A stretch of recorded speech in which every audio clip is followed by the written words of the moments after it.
Tengo 94 años y todas las mañanas, sin falta, me levanto a las 6 en punto para poner flores frescas frente a su fotografía. Rosas blancas, siempre rosas blancas, porque ese era su nombre y su flor favorita. Rosa, mi rosa.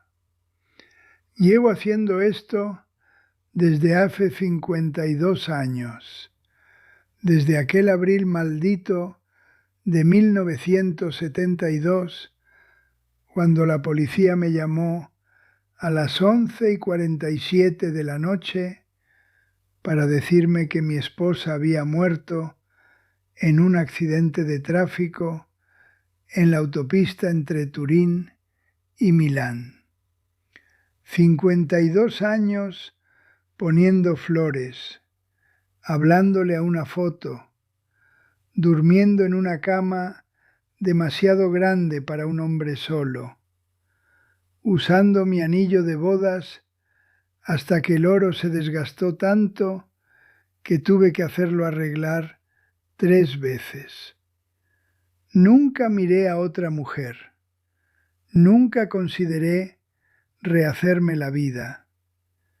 Pero lo que no sabía entonces, lo que no descubriría hasta hace 4 meses en una madrugada imposible, es que cada una de esas flores fue puesta para alguien que nunca murió. Al día siguiente fui a la morgue y me advirtieron que no debía ver el cuerpo, que estaba demasiado carbonizado, que solo me traumatizaría más. La identificación se había hecho mediante su bolso, encontrado a varios metros del vehículo, expulsado en el impacto. Dentro estaban su documento de identidad, su cartera con nuestras fotos, su anillo de compromiso que se quitaba para conducir. También encontraron una alianza de boda en el cuerpo quemado, con nuestras iniciales grabadas. El coche estaba registrado a su nombre. Los legistas me aseguraron que era ella, que lo sentían muchísimo, y yo les creí. ¿Por qué no iba a creerles? Todo encajaba en esa lógica horrible de la pérdida repentina. Así que enterré un ataúd sellado. Lloré sobre mármol frío. Acepté condolencias vacías de personas que no sabían qué decir ante lo irreparable. Y viví 52 años como viudo fiel, hablándole a una fotografía, durmiendo en el lado derecho de la cama porque el izquierdo era de ella, preparando café para 2 por costumbre y luego tirando la segunda taza, visitando una tumba que ahora sé que estaba vacía cada domingo después de misa. Pero aquella madrugada del 12 de octubre todo cambió. Me desperté a las 3 de la mañana necesitando ir al baño, como suele pasar cuando tienes 94 años y tu cuerpo tiene su propio horario. Volví a la habitación medio dormido y entonces lo vi. Había alguien sentado en la poltrona junto a la ventana, esa poltrona donde Rosa solía leer por las noches. Mi corazón dio un salto peligroso y pregunté con voz temblorosa quién estaba ahí y cómo había entrado, pensando en ladrones o en mi muerte inminente. El joven se inclinó hacia adelante y la luz de la luna iluminó su rostro. No podía tener más de 15 o 16 años. Llevaba un suéter simple, jeans, tenía un rosario entre las manos. Me dijo que era Carlo Acutis y que había venido porque yo necesitaba saber la verdad antes de partir de este mundo. Sentí que mis piernas empezaban a temblar. Carlo Acutis, el joven beato, el santo adolescente que había muerto de leucemia en 2006 a los 15 años. Pensé que estaba viendo visiones, que mi cerebro viejo finalmente se había roto. Pero entonces me dijo algo que destruyó completamente mi realidad. Me dijo que me sentara porque lo que estaba a punto de decirme cambiaría todo lo que había creído durante 52 años. Me dejé caer en el borde de la cama, aferrándome al edredón. Y entonces pronunció esas palabras imposibles. Rosa nunca murió en ese accidente. Sentí que la habitación giraba. Carlos se arrodilló frente a mí y me explicó que el cuerpo en ese coche no era de Rosa, sino de otra mujer llamada Teresa Bonelli. Teresa le había robado el bolso a Rosa en una parada de servicio minutos antes del accidente. La había asaltado, empujado, tomado su bolso y huido con el coche que Rosa había dejado con el motor encendido mientras entraba a pagar el baño. Yo negaba con la cabeza diciéndole que no tenía sentido, que la habían identificado, que encontraron su alianza. Carlo continuó explicándome que la alianza que encontraron era de Teresa, que Teresa también estaba casada y también tenía una alianza de oro. Me dijo que era 1972, que no había pruebas de ADN, que no había verificaciones exhaustivas. Una mujer muerta, un bolso de Rosa, un coche registrado a nombre de Rosa. Habían asumido, excepto que no era ella. Mis manos temblaban incontrolablemente cuando le pregunté dónde estaba Rosa entonces, qué le había pasado.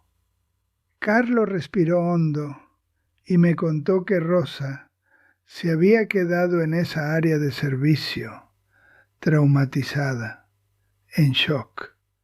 Había llamado a la policía para reportar el robo, pero antes de que llegaran, escuchó en la radio de un camionero sobre un accidente terrible en la autopista, un coche que había volcado y se había incendiado.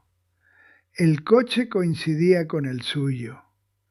Rosa entró en pánico, fue hasta el lugar del accidente, vio su coche destruido en llamas, escuchó a los policías decir que era la señora Agnelli, porque su documentación estaba allí. Y algo en su mente se rompió. Me explicó que el trauma fue demasiado para ella, que acababa de descubrir esa mañana que estaba embarazada y había planeado decírmelo esa noche como sorpresa. Pero ahora estaba sola, asustada, en shock, y todos creían que estaba muerta. Y una parte de ella pensó que quizás era mejor así, que quizás el universo le estaba dando una salida de algo que la aterrorizaba, porque Rosa tenía miedo de ser madre. Yo susurré que lo sabía, que me lo había contado en nuestra noche de bodas, que su propia madre la había abandonado cuando tenía 5 años, y por eso tenía terror de no ser buena madre, de repetir el patrón. Carlo asintió y continuó diciéndome que en ese momento de crisis total, el cerebro de Rosa encontró una solución: amnesia disociativa. Su mente borró quién era, borró su identidad completa, se convirtió en otra persona como mecanismo de defensa contra un trauma insoportable. Me contó que Rosa caminó durante horas en estado de fuga hasta que un camionero la encontró al borde de la carretera cerca de Alessandria, confundida, sin saber quién era. La llevaron a un hospital, intentaron identificarla, pero no tenía documentos. Le diagnosticaron amnesia y esperaron que su memoria volviera, pero nunca volvió.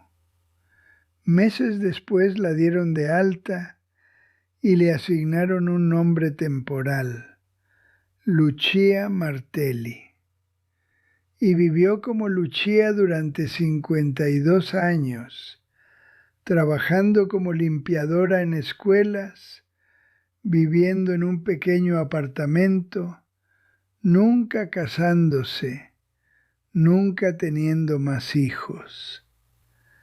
Algo en ella sabía que había perdido algo importante, pero no sabía qué. Vivió con ese vacío constante hasta hace 9 días. Le pregunté qué había pasado hace 9 días y Carlo me explicó que su memoria había vuelto toda de golpe, como un rayo. Rosa estaba en el hogar Santa Chiara en Alessandria, donde había vivido los últimos 5 años desde su jubilación.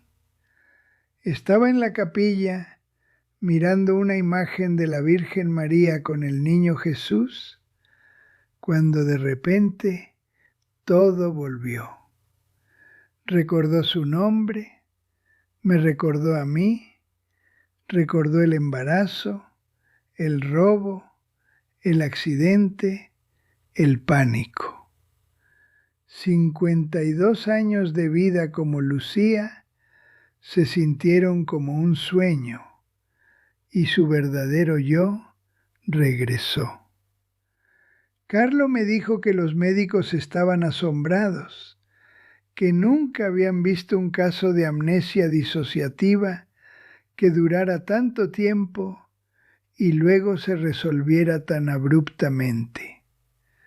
Me explicó que Rosa estaba desesperada por encontrarme, pero no sabía si estaba vivo, si había rehecho mi vida, si la perdonaría por haberse ido, aunque ella no tuvo control sobre ello. Me dijo que lloraba mi nombre todas las noches. Mis manos cubrieron mi cara mientras lloraba. Le pregunté cómo podía creer algo así, cómo sabía que no era una ilusión cruel o un engaño de mi mente moribunda. Carlo sacó un papel de su bolsillo y me dio el teléfono del hogar Santa Chiara en Alessandria. Me dijo que preguntara por la señora Lucia Martelli y que cuando llamara le hiciera una pregunta que solo Rosa sabría responder. Algo íntimo que nunca le contó a nadie más. Me dijo que me apurara porque ambos teníamos 94 años y el tiempo que nos quedaba era corto. Cuando levanté la vista para agradecerle, Carlo ya no estaba. La poltrona estaba vacía, la ventana seguía cerrada. Me quedé sentado en mi cama hasta que amaneció mirando ese papel con un número de teléfono. A las 8 de la mañana, cuando normalmente estaría poniendo flores, estaba sentado junto al teléfono con manos que me temblaban tanto que marqué el número mal 3 veces antes de acertar. Una voz femenina joven y profesional contestó identificando el hogar. Le pedí con voz quebrada hablar con la señora Lucia Martelli. Me pidieron que esperara un momento y cada segundo fue una eternidad. Mi corazón bombeaba tan fuerte que podía escucharlo en mis oídos.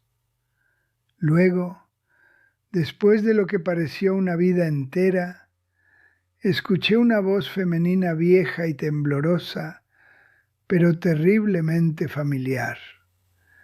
Apenas pude formar su nombre en una pregunta.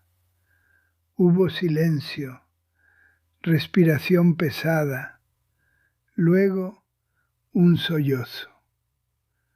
La voz me preguntó si era yo, si estaba vivo. Empecé a llorar mientras le decía que necesitaba saber algo, que en nuestra noche de bodas me había contado un secreto y necesitaba saber cuál era ese secreto. Escuché sollozos del otro lado y luego me dijo entre lágrimas que tenía miedo de no ser buena madre porque su propia madre la había abandonado cuando tenía 5 años, que tenía terror de repetir ese error, de no saber cómo amar a un hijo. Me contó que yo había sostenido su cara entre mis manos y le había dicho que sería una madre maravillosa, precisamente porque conocía el dolor de no tener una, que ese dolor la haría más cuidadosa y amorosa, que nunca abandonaría a nuestro hijo, porque yo sabía lo mucho que ese abandono la había marcado. Me derrumbé. Caí de rodillas junto al teléfono, llorando tan fuerte que apenas podía respirar. Solo Rosa sabía eso. Solo Rosa podría haber respondido eso. Le pregunté dónde estaba y le dije que iba para allá ahora mismo. Me dio la dirección y entonces su voz se rompió preguntándome si la perdonaba por haber desaparecido, por no haber vuelto, por haberme dejado solo todos estos años. Me dijo que sabía que no fue su culpa, que los médicos dijeron que fue trauma, pero que aún así yo había sufrido y Marco había crecido sin madre. Le dije entre sollozos que no había nada que perdonar, que estaba yendo ahora mismo y que por favor me esperara. Colgué y marqué el número de Marco inmediatamente. Contestó con voz somnolienta y preocupada, preguntándome si estaba bien. Le dije que su madre estaba viva, que estaba en Alessandria, que necesitaba que viniera a llevarme allá ahora mismo.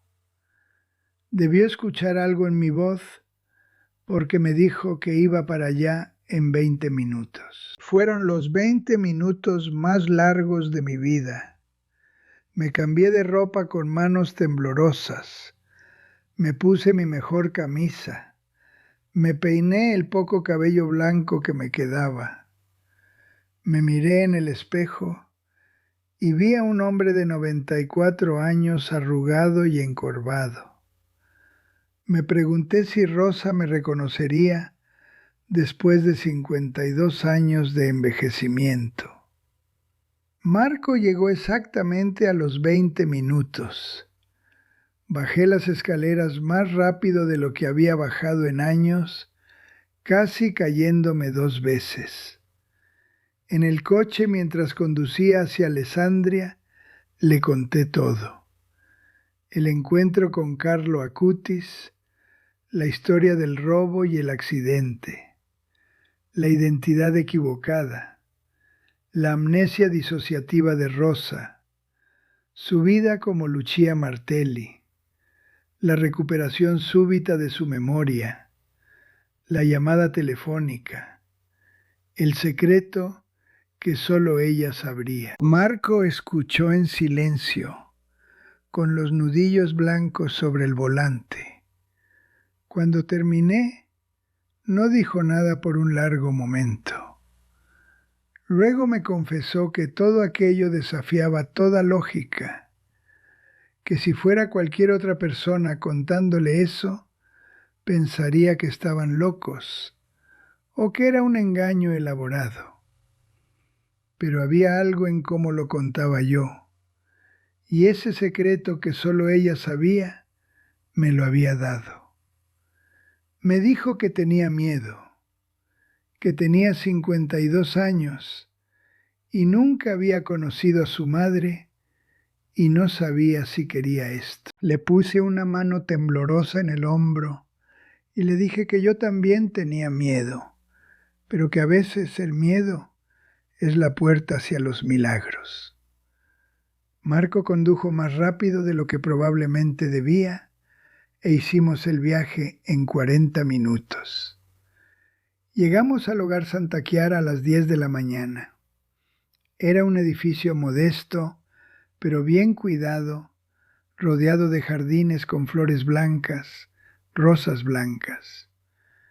La recepcionista nos dijo que la señora Lucía Martelli había estado esperándonos, que estaba muy emocionada, aunque también nerviosa, que su habitación era la 12 en el primer piso. Marco me agarró del brazo para estabilizarme mientras caminábamos por el corredor. Mis piernas apenas podían llevarme. Mi corazón latía tan fuerte que pensé que se detendría.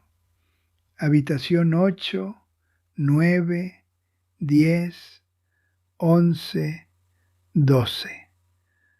Nos detuvimos frente a la puerta. Marco y yo nos miramos y él tenía lágrimas en los ojos, preguntándome si estaba listo. Le dije que había estado esperando 52 años para esto. Toqué la puerta con 3 golpes suaves. Escuchamos movimiento dentro, pasos lentos arrastrándose, una voz temblorosa diciéndonos que pasáramos. Marco abrió la puerta. Y allí estaba mi Rosa, 52 años más vieja, cabello completamente blanco recogido en un moño bajo, rostro surcado por arrugas profundas, cuerpo encorvado, apoyada en un bastón, temblando visiblemente. Pero los ojos, Dios mío, los ojos. Esos ojos color avellana que me enamoraron en 1969, cuando la vi por primera vez en la panadería donde trabajaba. Esos mismos ojos me miraban ahora a través de 52 años de separación imposible. Ella susurró mi nombre y yo respondí susurrando el suyo. Nos quedamos mirando el uno al otro, 52 años de preguntas sin respuesta entre nosotros. Y luego cruzamos esa habitación pequeña con pasos lentos y torpes, los pasos de ancianos cuyas rodillas protestan. Pero llegamos el uno al otro y nos abrazamos como si 52 años fueran solo un mal sueño, como si el tiempo no hubiera pasado, como si todavía fuéramos jóvenes y enamorados. La sostuve contra mí y ella me sostuvo a mí y ambos lloramos por los años perdidos, por el hijo que creció sin madre, por las décadas de soledad, por las vidas vividas en la oscuridad. Pero también lloramos de alegría, porque estábamos juntos de nuevo contra toda probabilidad y lógica. Escuché otro sollozo y recordé que Marco estaba ahí. Separé ligeramente a Rosa y la giré hacia nuestro hijo. Le dije suavemente que este era Marco, nuestro hijo. Rosa lo miró y su rostro se transformó mientras susurraba que era su bebé que nunca conoció. Extendió una mano temblorosa hacia él, diciéndole que se parecía tanto a mí. Marco se acercó lentamente y le preguntó si podía abrazarla, aunque fuera 52 años tarde.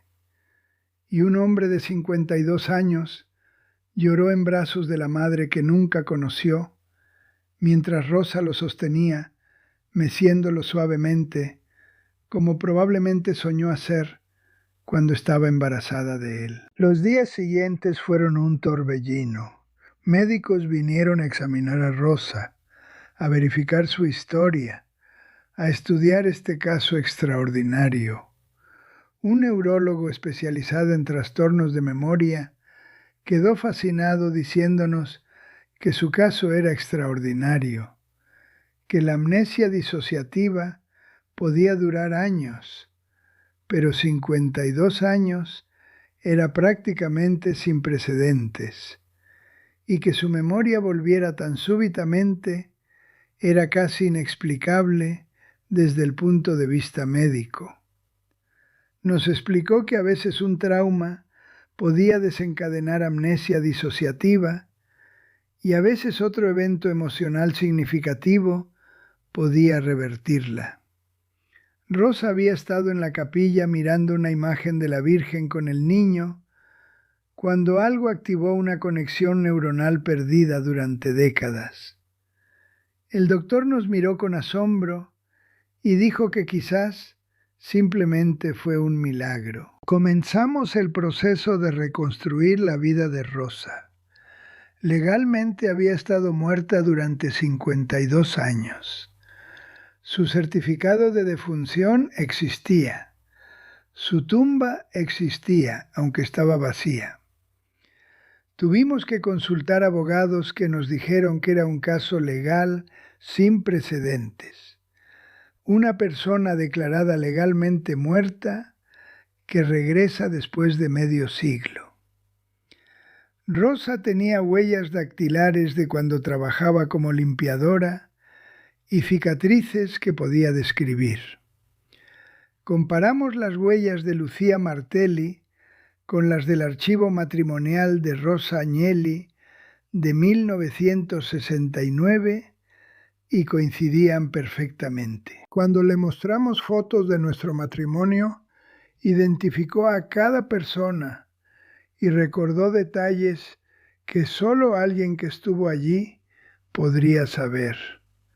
Señaló a mi tío Giuseppe en una foto y me contó que había bebido demasiado en la recepción y trató de bailar en una mesa, que la mesa se rompió y cayó en la fuente de chocolate. Reí hasta llorar, porque nadie más recordaba eso, excepto los que estuvimos allí. El proceso legal tomó semanas, pero finalmente Rosa Agnelli fue declarada oficialmente viva. Su certificado de defunción fue anulado y comenzamos el proceso de llevarla a casa, nuestra casa en Turín, que ella dejó en abril de 1972. La casa había cambiado en 52 años, pero la estructura era la misma. Cuando la llevé allí por primera vez, Rosa se quedó parada en la puerta, mirando todo. Se quedó mucho tiempo mirando la ventana de la sala, diciéndome que solía pararse allí cuando estaba embarazada, poniendo las manos sobre su vientre, apenas abultado. Le mostré nuestra habitación y cuando entró, se detuvo frente a la cómoda, tocando la superficie con dedos temblorosos. Me contó que recordaba haber puesto allí su joyero, una caja pequeña de madera tallada que su abuela le había dado. Fui al armario y saqué esa misma caja que nunca me había atrevido a tirar.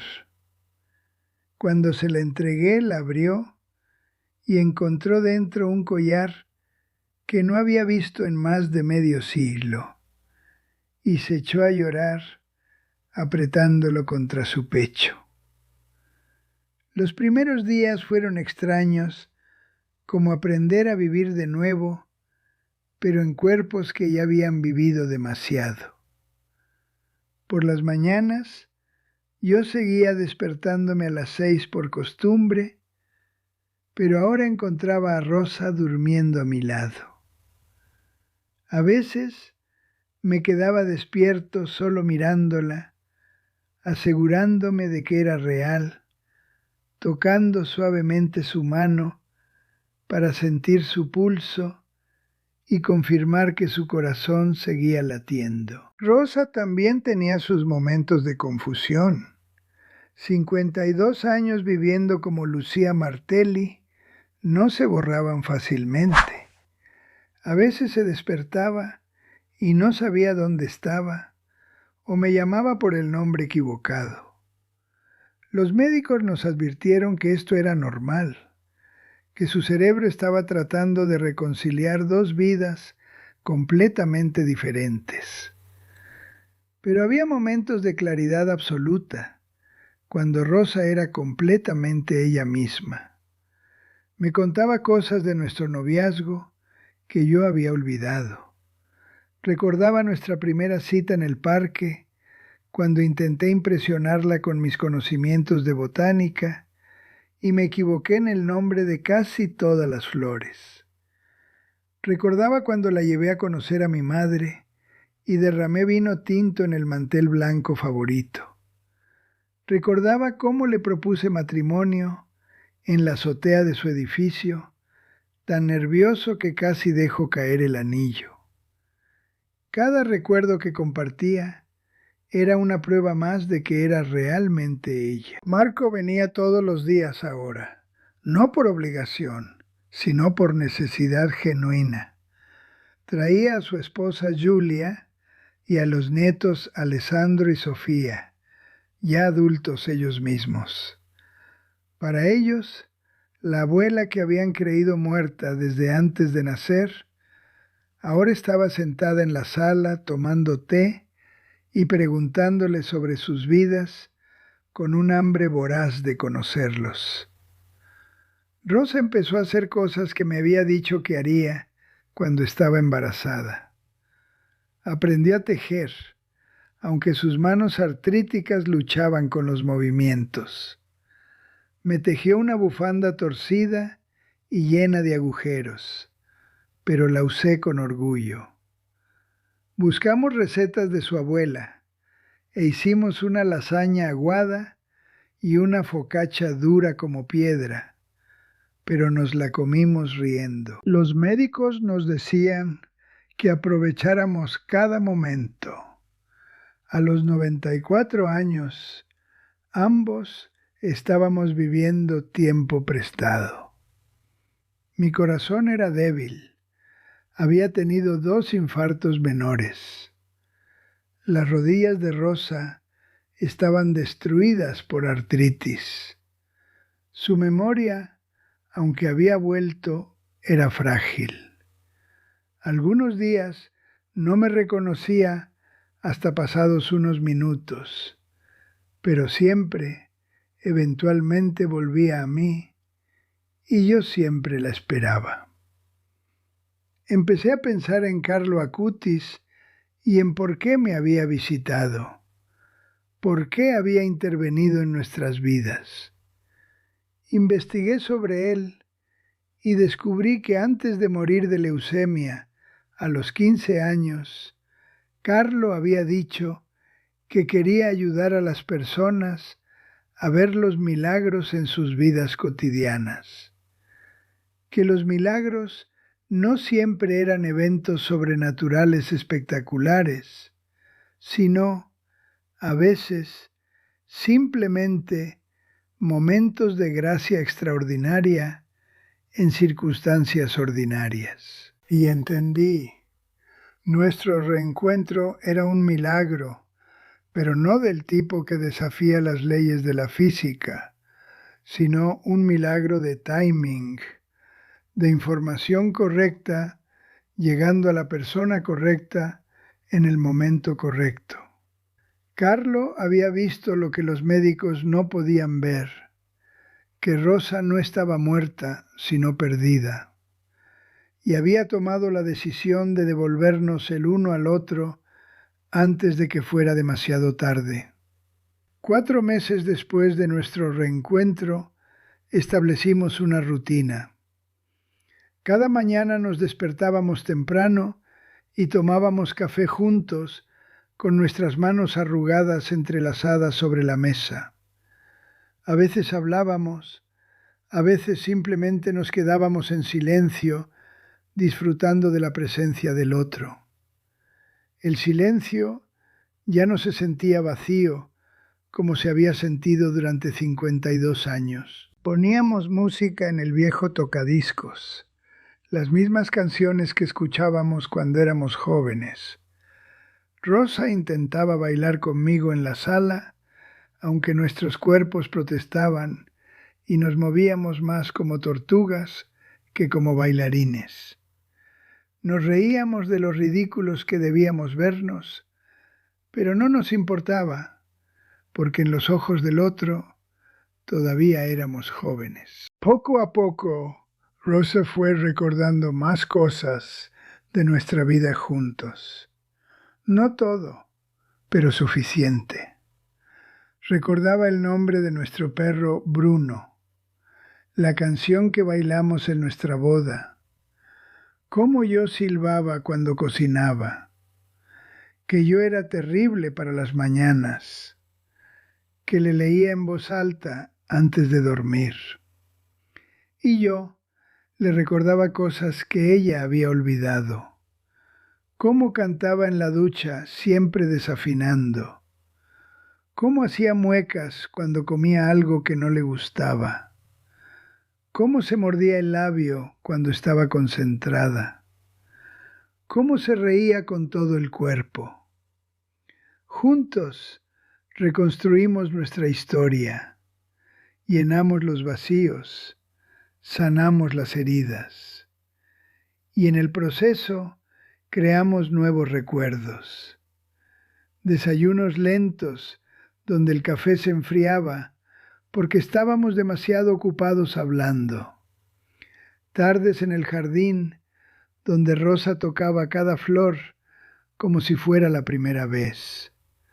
Noches viendo películas viejas que habíamos visto juntos en el cine cuando éramos jóvenes. Los médicos nos decían que aprovecháramos cada momento porque nuestro tiempo era limitado. Rosa tenía pesadillas y se despertaba gritando confundida entre ser Lucía y ser Rosa.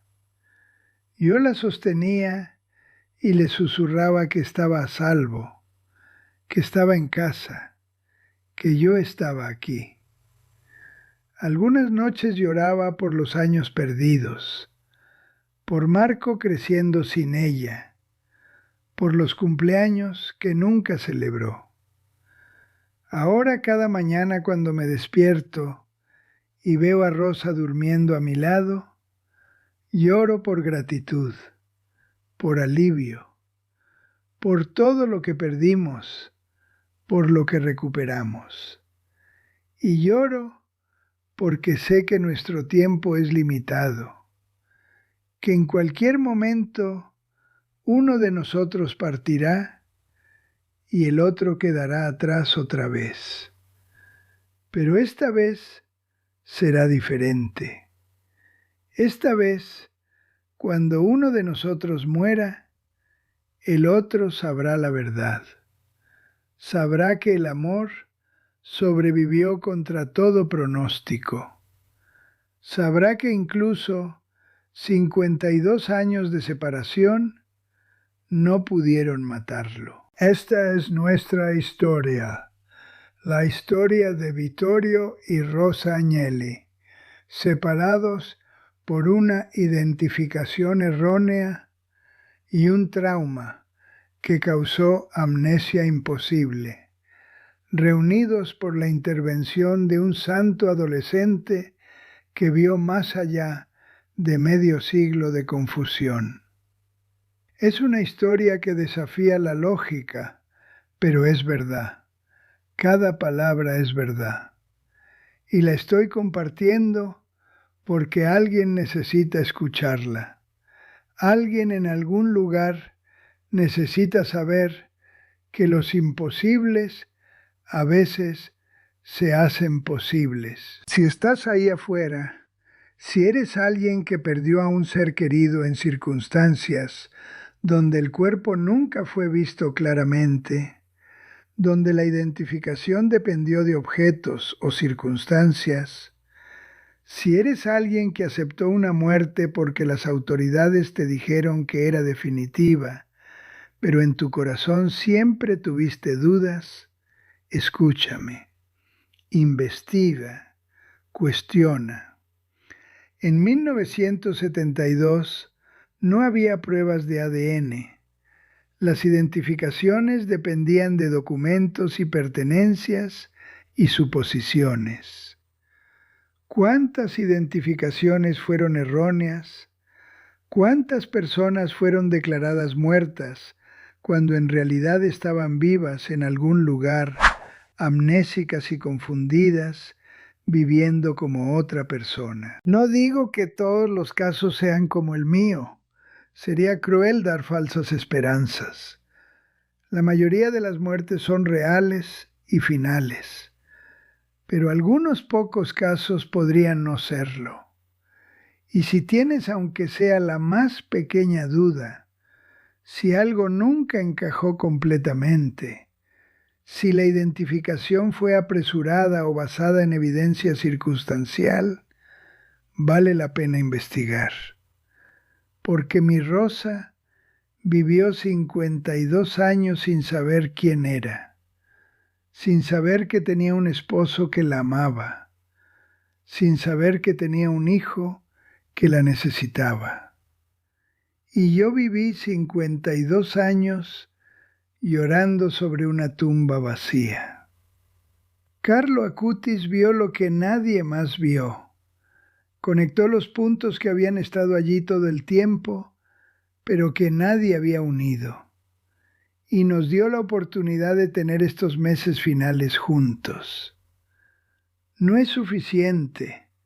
52 años robados nunca serán compensados por unos pocos meses al final. Pero es algo. Es más de lo que pensé que tendría. Es un milagro. Antes de despedirme, tengo mucha curiosidad. ¿Desde dónde me estás viendo? Déjame tu ciudad o país en los comentarios, porque me encanta ver hasta dónde llegan estas historias. Y si este relato te tocó el corazón, por favor suscríbete al canal. Tu apoyo significa todo para mí y me ayuda a seguir compartiendo estas experiencias con ustedes. Porque mientras alguien escuche, mientras alguien crea, los milagros siguen siendo posibles. Gracias por acompañarme en este viaje imposible que se hizo real. Que encuentres tu propio milagro en el momento en que más lo necesites.